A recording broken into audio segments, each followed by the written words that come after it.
Today, a former Kentucky police officer is jailed over the Breonna Taylor raid. The European Union ramps up retaliation plans as hopes of a US trade deal fade. And the space-based Golden Dome project looks for new partners.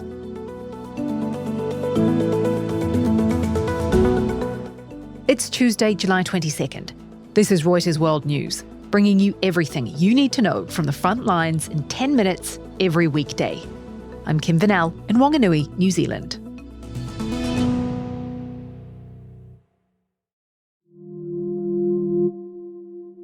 To Louisville, Kentucky now, where former police officer Brett Hankison, who was convicted of violating the rights of Breonna Taylor, has been sentenced to 2 years, 9 months in prison. The judge made the ruling despite the Justice Department asking for a sentence of just 1 day. Taylor, a black woman, was killed in 2020 when police used a no-knock warrant to enter her home.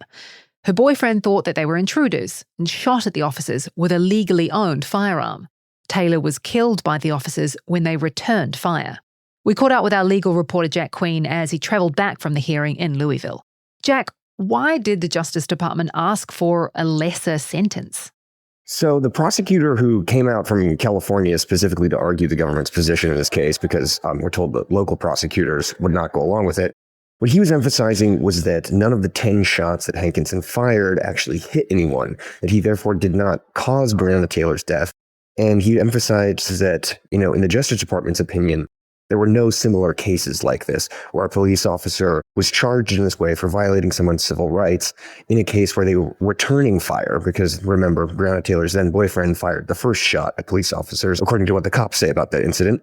And he also notably emphasized that the Justice Department, under Joe Biden's Attorney General Merrick Garland, brought this case, which to the judge suggested that there were political considerations at play here potentially, because what she said in response to that was that she found a lot of these arguments by the government very inappropriate, that she thought it seemed like they were minimizing the severity of the crime, that they were sort of invalidating the jury's verdict almost, because, the jury, while it was a partial verdict, they acquitted on one count, but they convicted on the other.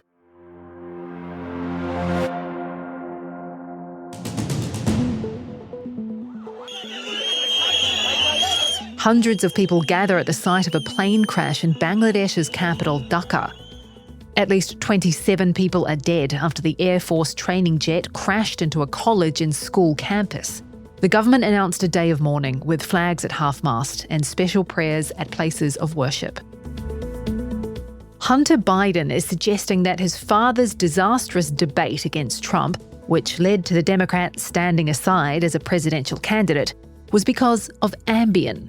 Ambien is a medication used for short-term treatment of sleeping problems. Hunter made the comments in an interview with YouTube creator Andrew Callahan. He said Joe Biden was given the medication to sleep after a lot of travel. Joe Biden's office has not yet responded to a request for comment. The organ transplant system in the US is being reformed after a probe found premature attempts to get people's organs while they still showed signs of life. The investigation examined hundreds of cases where organ donation was authorised but not completed. It found more than 70 patients had shown, quote, neurological signs, and at least 28 patients may not have been dead at the time organ removal was started.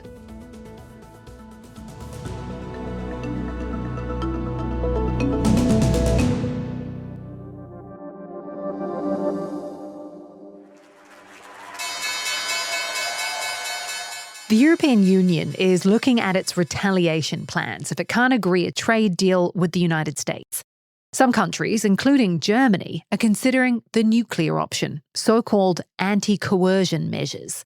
Mark John is our economics editor for Europe and is here to explain what they are. So this is the anti-coercion instrument, and what it does is it allows the EU to consider retaliation far beyond simple tariffs. So, for example, it could exclude from any public tenders in Europe those bids which included a certain content of US goods or services. It could curb US investment into the European Union, bearing in mind that that the United States is actually the biggest investor in Europe. And it could even, in theory, go into the realm of services. Remember that for the time being, this whole trade row has been about goods, services. Well, this goes into services, and it could, in theory, actually allow the EU to clamp down on digital services, financial services, all those things which actually the United States has a trade surplus with the European Union on.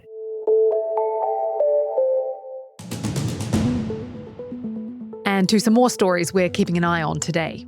Harvard is battling the Trump administration in court, urging a judge to order the government to restore about $2.5 billion in cancelled funds. The administration says the cancelled grants reflect a government priority not to send money to institutions that practice anti-Semitism. Harvard says it's taken steps to ensure its campus is welcoming to Jewish and Israeli students. The Pentagon says 700 active duty Marines are being sent home from Los Angeles. The Marines were deployed after protests erupted over a series of immigration raids carried out at workplaces by ICE last month. Ukrainian President Volodymyr Zelensky saying the first peace talks with Russia in almost 2 months are set to get underway tomorrow in Turkey. He quoted a senior Kyiv official in his video statement.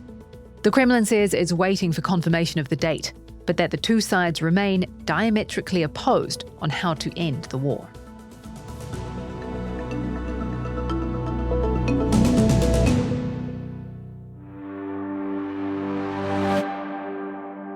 Donald Trump's Golden Dome, a space-based missile defense system that would cover the whole of the US, is expanding its search for partners in the wake of Trump's feud with Elon Musk. Mike Stone covers the defense industry. Mike, how has the Golden Dome project been affected by Trump's fallout with Musk? Well, the fallout certainly didn't help. But even before the very public tiff, the administration was looking into alternative satellite makers for the Golden Dome project. SpaceX can make satellites very quickly and very cheaply. That led the administration to believe that they might get into a situation called vendor lock, which means you become Coca-Cola only or Pepsi-Cola only, with one company taking over so much of the technology with a proprietary set of parameters on it that no one else can break in. So is this opening up opportunities for other companies? So by approaching companies that are big enough and scaling enough, such as Amazon's Project Kuiper, what they're trying to do is they're trying to get, I'm not going to put any numbers on it, but like a third, or, 25. They're trying to get this thing into percentages so that other folks have a way to compete. What's the time frame for getting even some portion of the Golden Dome operational? Okay, some portion of? The answer? It's operational today. There's a thing called the Ground-Based Mid-Course Defense System. It's a series of tubes in Alaska and Vandenberg in Southern California that are meant to shoot down incoming intercontinental ballistic missiles from rogue nations such as North Korea. That exists. Then there's going to be another layer. You're going to start seeing, I don't know what the year is for this, but you're going to start seeing Patriot batteries get put up around, I don't know, think of like population centers, Los Angeles, San Francisco. Then you're going to see THAAD batteries, which is a terminal high altitude defense mechanism that would intercept in the terminal phase of an intercontinental ballistic missiles flight. So you'll see that cover sort of a region, a couple, 2-3 states. But the big but on that, Donald Trump wants this thing to be up and going by the end of his administration. So what's that, 3.5 years from now?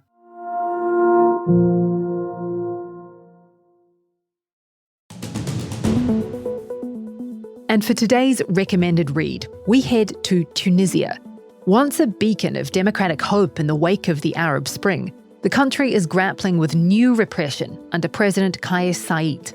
Hear about how the government is rounding up people like activist and new mother Cherifa Raiahi, who was arrested 2 months after giving birth. We'll put a link to that story in today's podcast description. For more on any of the stories from today, check out Reuters.com or the Reuters app. Don't forget to follow us on your favourite podcast player. We'll be back tomorrow with our daily headline show.